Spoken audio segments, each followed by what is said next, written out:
Hallelujah.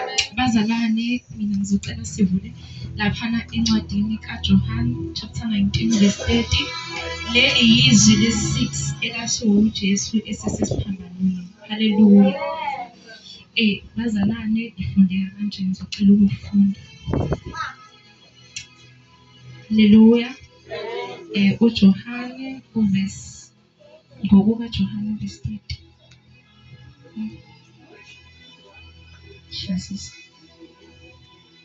Chapter 19, amen bazalwane, chapter 19 verse 30. Hallelujah. Lifundeka kanje. Kwathi ukuba uJesu ewamkela uVinika wathi kufeziwe, wagebisa ikhanda wafa. Cela ukuphinda bazalwane. Kwathi ukuba uJesu ewamkela uVinika wathi kufeziwe, wagebisa ikhanda wafa. Hallelujah bazalwane. Le ndaba kaJesu ayiqali lana, iqala lapha kuIsaiah chapter 7 verse 14. La khona ethu Isaiah, ngalokho inkosi uqobo iyakunika isibonakaliso. Bheka, intombi iyakukhulelwa, izale indodana, ibize igama layo ngokuthi uImmanuela. Bake bethi-ke bazalwane, machazwa igama lokuthi Immanuela, bathi ukuthi uNkulunkulu nathi. Hallelujah. Bazalwane, thina-ke namhlanje sithola lapha kuJohane uJesu esethi kufeziwe. Hallelujah bazalwane. Esethi konke kuphelelisiwe. Hallelujah.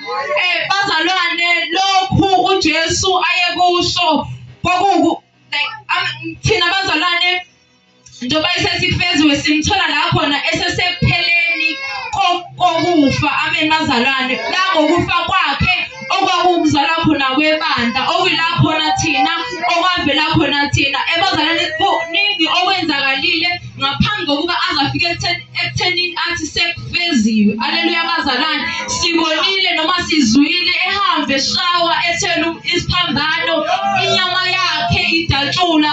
IBhayibheli uma ngabe ibala imvimbo yakhe kuthiwa yayi-38. Amen bazalwane. Siphinda futhi la simthole ngelinye ilanga uIsaiah esebhala bazalwane. uIsaiah ebhala ngelanga ethi yebo, yalinyazwa ngenxa yeziphambeko zethu. Ukuphinda, yebo, yayilinyazwa ngenxa yeziphambeko zethu, yakhotshozwa ngobubi bethu, isijeziso sasiphezu kwayo ukuba sibe nokuthula, nangemvimbo yakhe siphilisiwe. Haleluya bazalwane. Amen. Inyama yakhe ishayiwe. Haleluya. Amen bazalwane. Igazi lakhe lachitheka.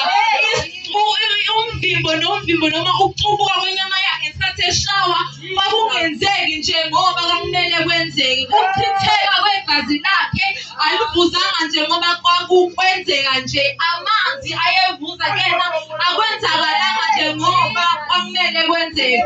Bazalwane, laba bafundile noma ngokufunda uyabheka ukuthi umuntu mangabe the more a bleeder, like kunesikhathi la khona umzimba kumele la khona upass out khona noma ohluleka khona ukuthi umelane nokukhulu noma like ngesikhathi ukuvuza kwegazi. Kodwa bazalwane, ngesikhathi uJesu kwenzeka konke ukuvuza kwegazi eshawa eqhubeka akamanga lapho athi uyaphelelwa ngani.